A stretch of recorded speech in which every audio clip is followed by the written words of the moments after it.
Everyone, আসসালামু আলাইকুম। আজকে হাজির হয়ে গেছি একটা র্যান্ডম ভিডিও নিয়ে।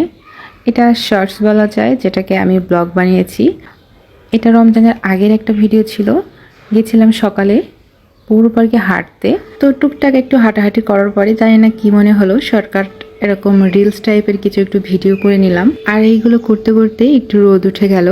আর পৌর পার্কের মাঝের দিকে এই গাছটা ছিল, চারিদিকে সবুজ আর তার মাঝে ছিল লাল পাতা। এই গাছটা দেখতে খুবই আকর্ষণীয় লাগছিল। তো এখানে আসার পরে আমি দুইটা পাতা নিয়ে এখান থেকেও কিছু শর্টস ভিডিও নিয়ে নিলাম। মনের আনন্দে জানি না কি মনে হয়েছিল, হঠাৎ করে অনেকগুলো শর্টকাট ভিডিও নিলাম, ছবি নিলাম। দিন পৌর পার্ক থেকে বেরিয়ে পড়ি।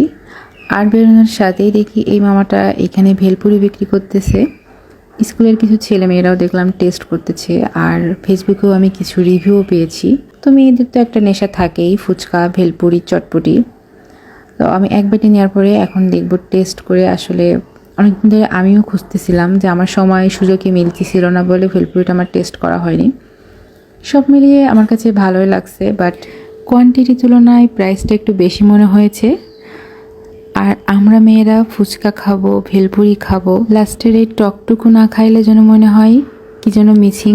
এরপর ভেলপুরিটা খাওয়ার পরে একটু ঝাল লাগে, দেন একটা আইসক্রিম খাইতে খাইতে চলে আসলাম প্যারিস রোডের জলখাবারে। তো জলখাবার চেনে না যশোরের মনে হয় না এমন কেউ আছে। তো একটা প্লেটার অর্ডার দেওয়া হয়, দেন প্লেটারটা চলে আসে। আর এই জলখাবার নিয়ে রিভিউ দেওয়ার মতন কিছুই নাই, মোটামুটি আমরা সবাই জানি জলখাবারের ব্যাপারে। আর নতুন করে যদি কেউ টেস্ট করতে চান তাহলে জলখাবারের একটা সেট মেনু আছে, সেটা বাদে যদি কেউ এক্সট্রা তার সাথে কিছু অ্যাড করতে চায় সেটা বলে নিতে হয়। যেমন আমি এই প্লেটারের সাথে একটা মিষ্টি অ্যাড করেছিলাম, তারা ডাল আর মেবি 2 সাইডে চাটনি সামথিং কিছু একটা অ্যাড করে। তো মিষ্টি আইটেম যদি বলে দেওয়া হয় তাহলে একটা মিষ্টি অ্যাড করে, নাহলে নর্মাল প্লেটারটাই দিয়ে দেয়।